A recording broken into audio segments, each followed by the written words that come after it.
Hi friends, welcome to my channel మీ చేతి నా వంట. Please subscribe. ఈరోజు మనం ఎండునెత్తాలు వంకాయ కూర చేసుకోబోతున్నామండి. ఇది రాగి ముద్దలోకి చాలా అంటే చాలా బాగుంటుందండి. దానికోసం ముందుగా స్టవ్ మీద ఒక కడాయి పెట్టుకొని అందులో కొన్ని ఎండునెత్తాలు వేసుకొని ఈ విధంగా ఫ్రై చేసుకోవాలి. బాగా లోపల వరకు ఫ్రై అయ్యే వరకు ఎక్కువ మాడకుండా ఫ్రై చేసుకోవాలి.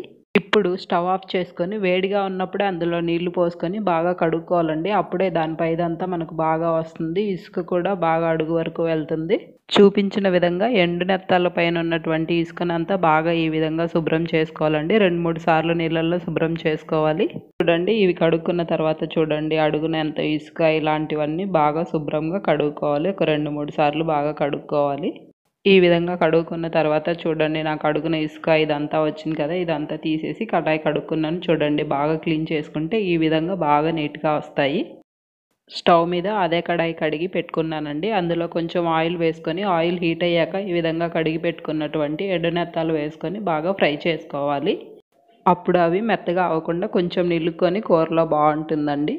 స్టవ్ సిమ్లో పెట్టుకొని అడుగు మాడకుండా బాగా ఫ్రై చేసుకోవాలి. ఎక్కువసేపు వేగకుండా. చూడండి, ఈ విధంగా అయ్యాక మనం తీసేసుకోవచ్చు. ఇప్పుడు అదే కడాయిలో అదే ఆయిల్ సరిపోతుందండి. ఇప్పుడు అందులో కొంచెం జీలకర్ర ఫ్రై అయ్యాక మనం సన్నగా కట్ చేసి పెట్టుకున్నటువంటి ఉల్లిపాయ ముక్కలు వేసుకోవాలి. అందులో కొంచెం అల్లం వెల్లుల్లి పేస్ట్ వేసుకొని పచ్చి వాసన పోయే వరకు బాగా ఫ్రై చేసుకోవాలి.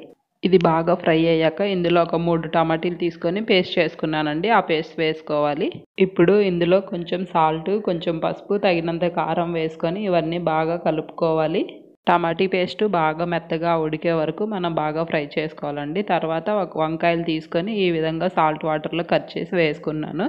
టమాటీ పేస్ట్ బాగా మగ్గిన తర్వాత అందులో మనము ఫ్రై చేసి పక్కన పెట్టుకున్నటువంటి ఎండునెత్తాలు వేసుకొని అంతా ఒకసారి బాగా కలుపుకోవాలి. ఒక 2 నిమిషాలు ఇలా సిమ్లో ఉంచి ఇప్పుడు మనము కట్ చేసి ఉప్పు నీళ్ళల్లో వేసి పెట్టుకున్నటువంటి వంకాయ ముక్కలను కూడా వేసుకోవాలండి. వేసుకొని అంతా బాగా కలుపుకొని మూత పెట్టుకొని ఒక 5 నిమిషాల పాటు బాగా మగ్గనివ్వాలి.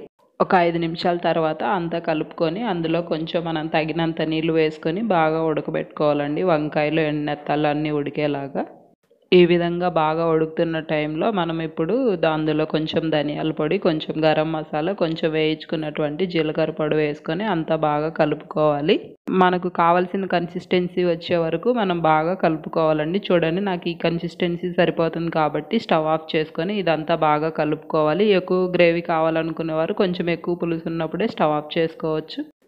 ఇది రాగి ముద్దలోకి కానీ ఆ వేడి వేడి అన్నంలోకి కానీ చాలా బాగుంటుందండి. చపాతీలోకైనా తినచ్చు. మీరు తప్పకుండా ఈ రెసిపీని నేను చేసిన విధంగా ట్రై చేసి మీకు ఎలా వచ్చిందో కామెంట్ సెక్షన్లో తెలపండి. Please watch and share my videos to other friends. Please subscribe.